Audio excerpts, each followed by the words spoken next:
The journey begins at the narrow gate. The journey, Jesus beckons me to roam. The journey,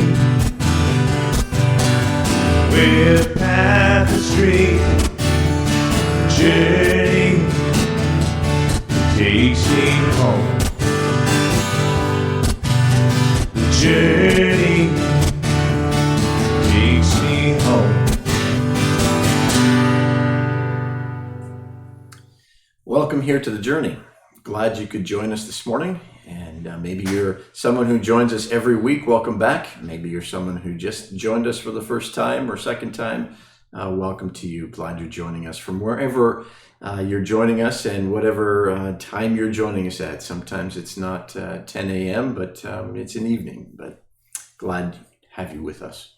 This morning in the studio with me, talking about our journey, is a marvelous lady who makes some marvelous cookies. I get to enjoy her baking. She makes cookies for the office staff, although the office staff will tell you probably it's more for me. But because I consume a few more than the others do. At any rate, I love those cookies. They're great. This person also, with me, we share a birthday. We're both born on the same day. She was born a few years more than me, but not too many. With me today, I have Frances Fender.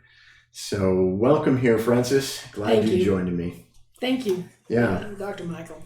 We had a good conversation a few days ago, and I know that not everybody enjoys the camera, but I think you'll enjoy the camera.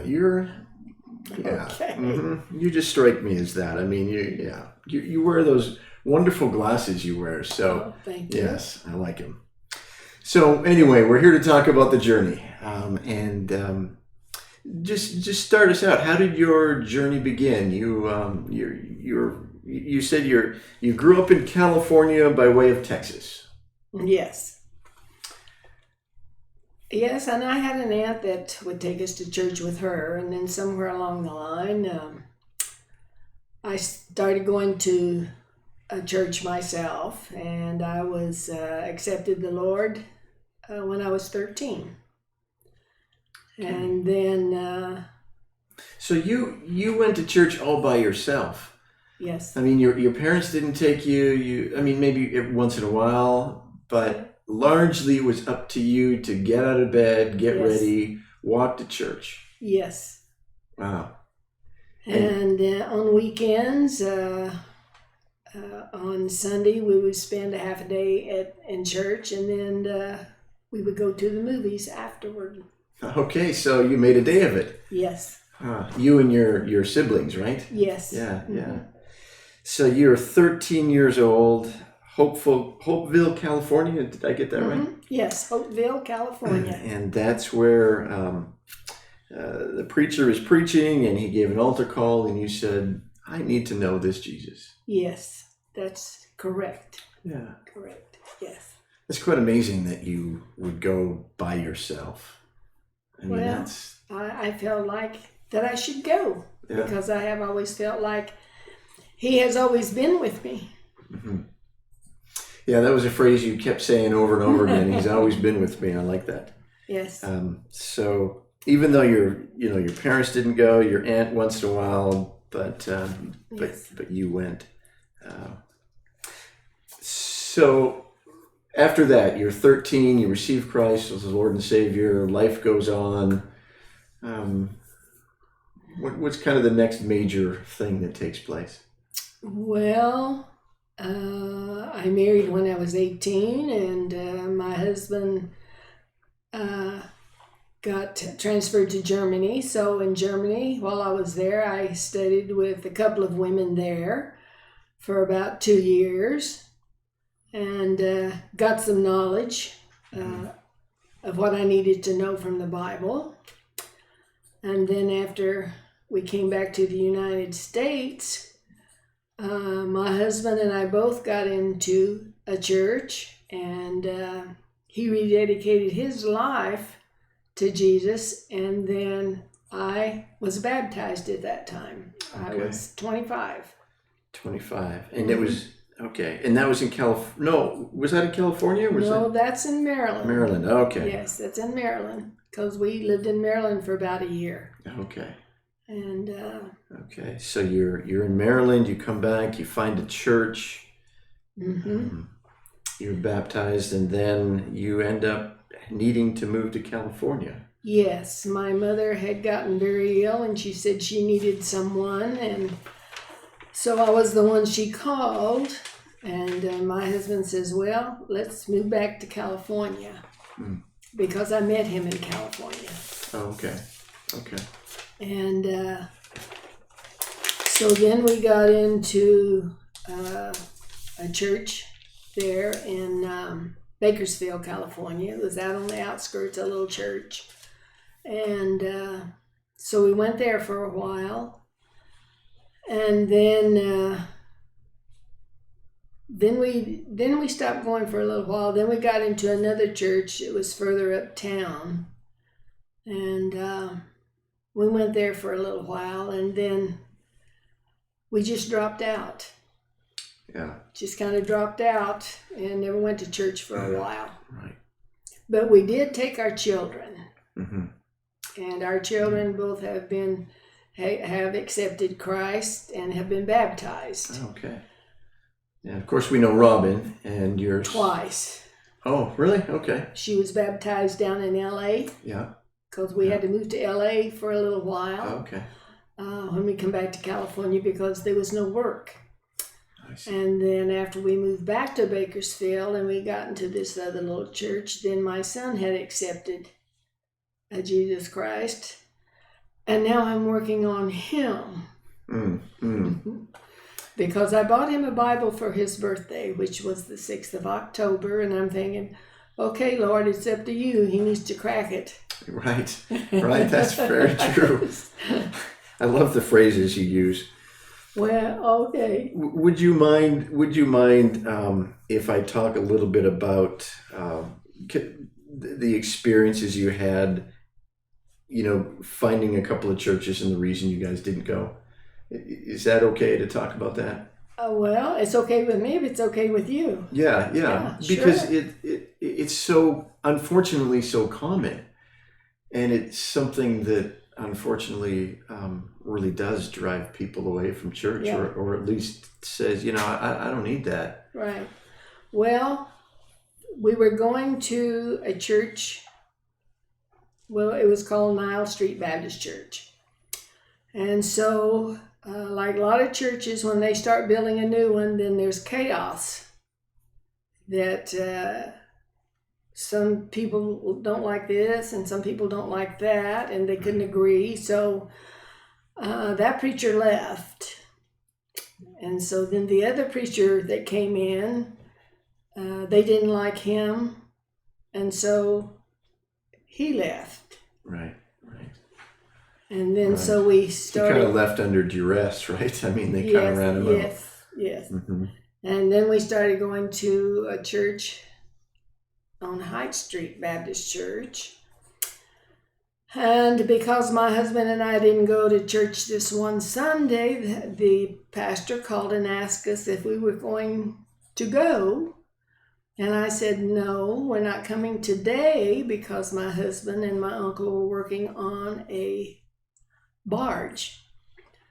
And I said, they want to finish it, and then we'll be back. But we hadn't missed the Sunday before. And he told me that he hoped the boat sank with my husband and my uncle on it and that they barely got out alive. And so therefore, I hadn't been in church since, in about 20 years. And then I had a niece and nephew going to church, a Lutheran church, a non-denominational church. So we went there for a while. And then when I moved to Washington, we went to the new community church here in Union, and we love it. Well, I'm glad you do. We love having you here, that's for sure. Oh, we do. We love it. Every time we pass that church, we think it's so beautiful. Mm-hmm. And the people are just so wonderful. I agree. I agree. Yeah, it's so common in so many people's journey. You start out with Christ, you receive Christ, and then you're growing and you get into a church, and all of a sudden there's this nonsense that goes on. I mean, it really is. Mm-hmm. It really is Satan's attacks on the church, and people argue and fight and kick and scream and do all sorts of crazy things. Yes, they do, but I've really never had any malice in my heart toward anyone. Mm. Not even the preacher that wanted the boat to sink. I just don't have hate in my heart. Yeah, well, good for you. Yeah, I'm glad, and I'll never hope your boat sinks. So after that experience, church was really over, and as you had mentioned, it was about 20 years before you went back to church. But you had made the phrase, "God was on my list." God has always been on my list for everything. Yeah, yeah. Mm-hmm. So even when you're away from church, you still have a relationship with God. It's not dependent upon going that Sunday, but right. It's you and Him. Yeah. Yeah.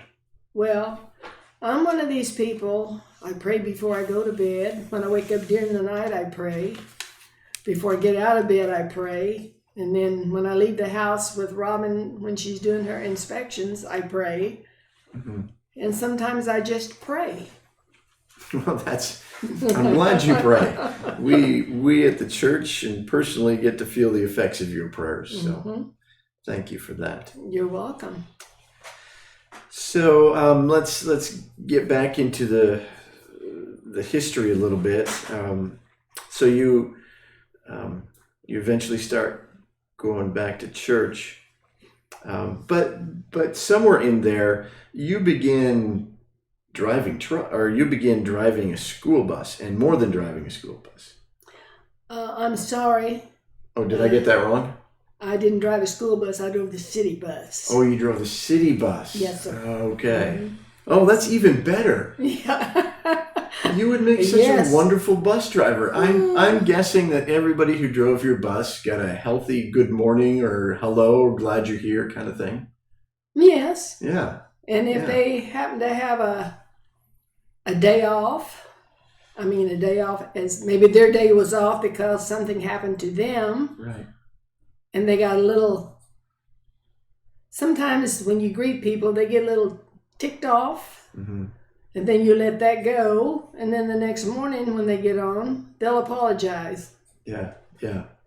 Well, you are such a gracious person. I mean, you really are. And so you operate by grace and you give a lot of it to people around you. So after, I think people go, oh man, I feel terrible. She was so gracious to me and I was kind of cranky. And you get grace back when you're a gracious person. Yes, you do. Yeah.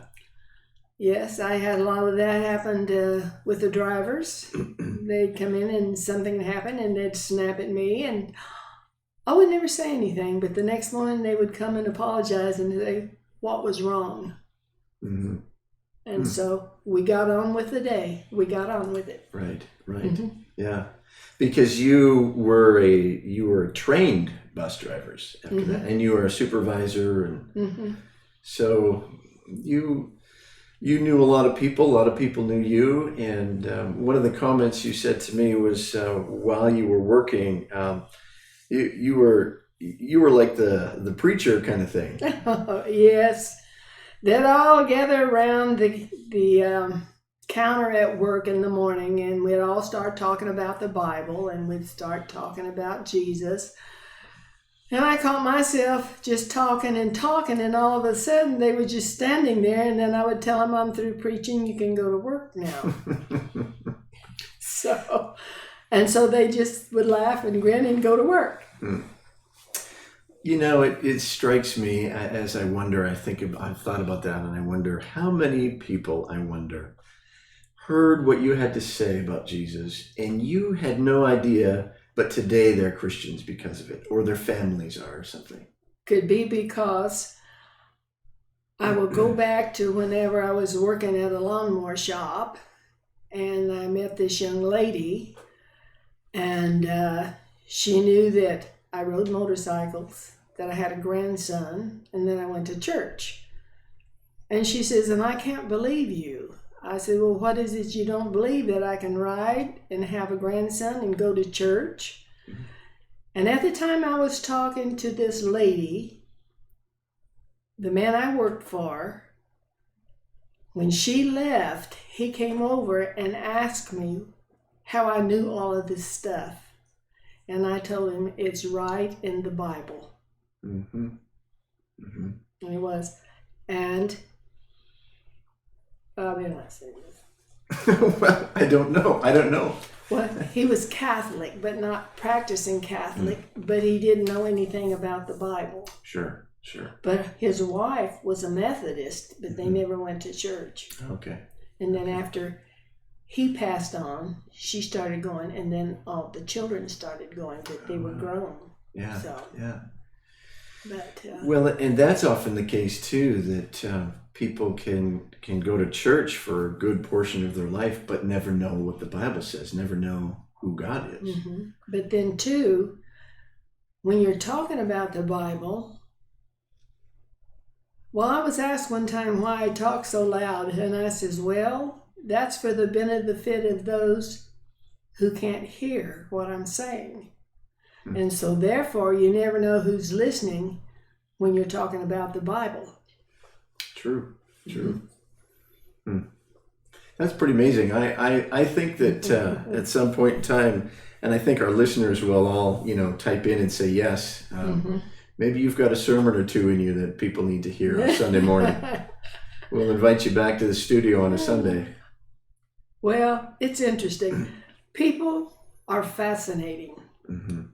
But like I say, you don't know who's listening and who you might be able to help, or who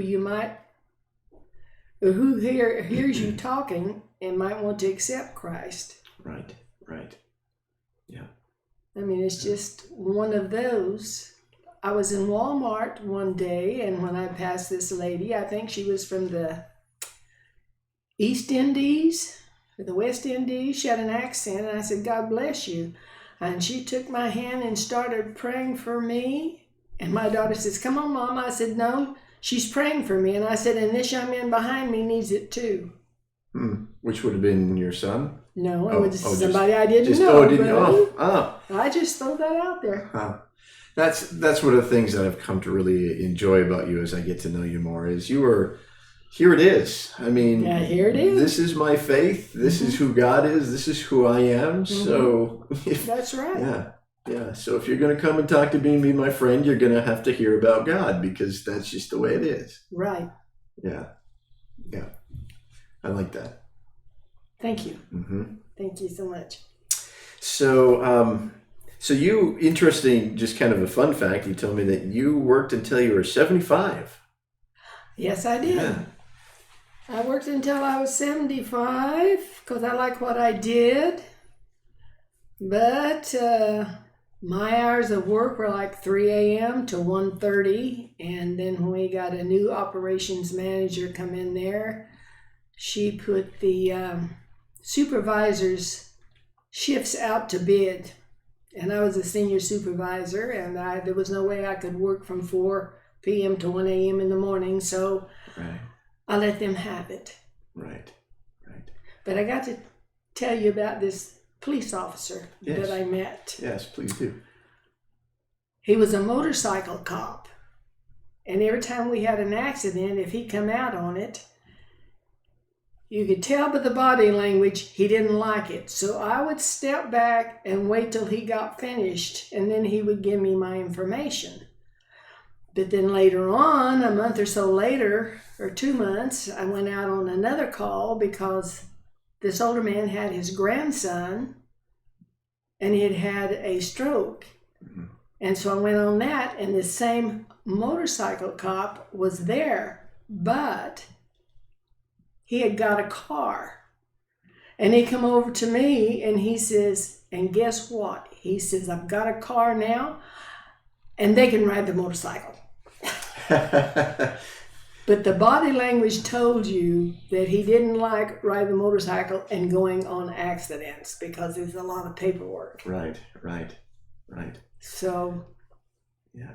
You must have been very well known.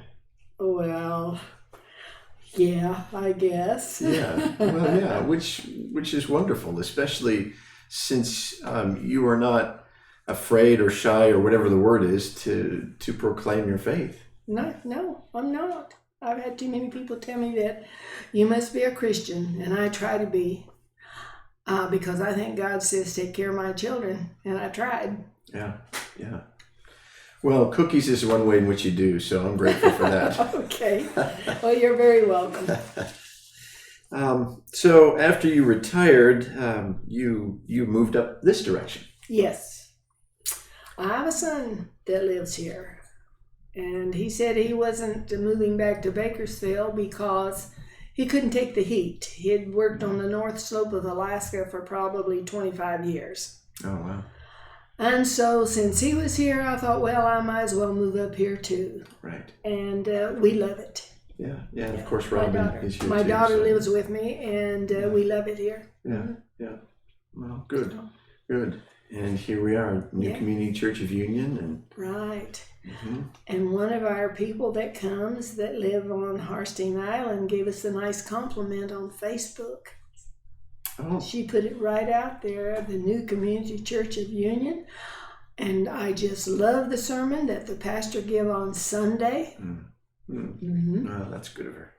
Yes, Glad. I thought it was nice. Yes, yes. Well, and you know, you connect so well with people.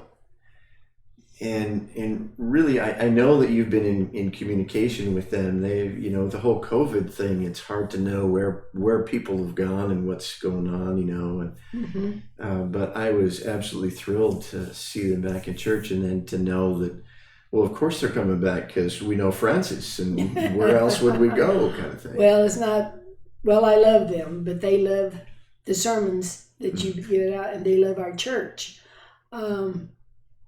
They'll be here this Sunday. They weren't here last Sunday, but they'll be here this Sunday because they had to work. Right. So. Well, they're going to be doubly thrilled when we plan to have you preach one of the Sundays that No, they I come. don't think so. Oh. I don't think so. Well, okay. I don't think so. Listen, Maybe just a sermonette or something. oh, well. You mean like a testimony? Well, what we're doing here, I guess. Yeah. Yeah, something. Well, your theme of your journey really has, and over again, God has always been in my life. He's always been there. He's always part of things. But looking back, what are some things, or one thing, or however many you want, that kind of gives you a blank slate, doesn't it? That's kind of scary what I just said. So, at any rate, looking back, what are some of the lessons or things you just want to leave with people that you've learned? Well, the lessons that I have learned is that you walk by faith. And if you haven't got your house together, you need to get your house together and accept Jesus Christ as your Savior. Because He is the way, the truth, and the life. And no one comes through Him except through Jesus Christ. Right. Yeah, see, you have sermons in you. Yeah. You just preach the gospel right there. Right. It's very true. It's very true. And then He also says that at the end, every knee shall bow and the mouth will confess that He is Lord and God. And it sure does seem like the days are getting closer for that, doesn't it? I think so. Yeah. I think a lot of people think it's here already, and you never know. He says always be prepared. Right. Yes. Because you never know what hour He's coming. So, yeah. but yes. Yeah. Well, one other statement that you said I want to key on a little bit. You're getting kind of worried, like, wait a minute, I thought I was done. You said He works in your life even when you don't think He's working. Right. Yeah. Yeah, He does. He always does. Yeah. Yeah. And there sure are times when we wonder, aren't there? Yes. But he always gives you enough to get you where you need to go. Just enough. Nothing over to take care of you. Right. So, but yeah. He's always there. Always waiting for Yeah. somebody to, if they don't know Jesus, to accept him, right? Yep. Yeah. And I've met a lot of people from a lot of different denominations. And sometimes I say, well, we all have the same God, but we travel a different path to get there. Mm-hmm. And we do. Mm-hmm. I have my path and they have their path, but we all seem to be focused on one God. Right. Because that's all there is. Right. Through Jesus. Mm-hmm. Through Jesus Christ. Yeah. Mm-hmm. Yeah. Anything else? You don't have to. I'm just giving you opportunity. Oh, well. I know if this was like story time with Francis, then we could probably have a whole season because you could probably write a journal. Well, we probably could. No, it's just people that you run across in life or people that you help.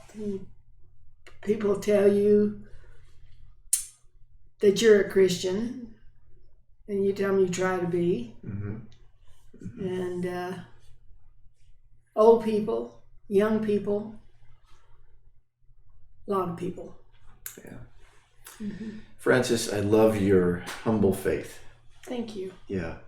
It comes through, and it helps. It helps me. It helps others. So.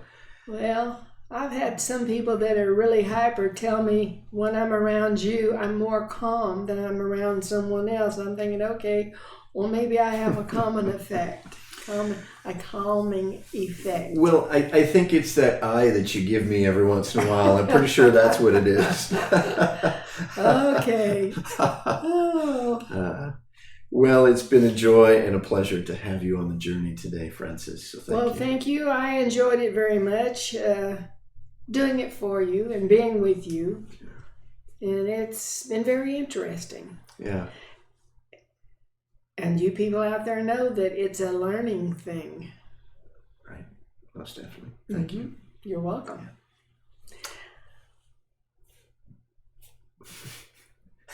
I'm waiting for your cue. If you had something else to say, that's good. Otherwise, I'll wrap it up. No, I'm finished. Okay. Well, again, thank you. Folks, thank you for joining us. It's been a fun journey, and I'm glad that you get to be part of it by watching today. So if there is anything that you've heard said that really piques your interest and you want to know more and say, hey, what's this journey with Christ all about? Please get hold of us at New Community Church of Union. We'd love to help you on your journey with Christ as well.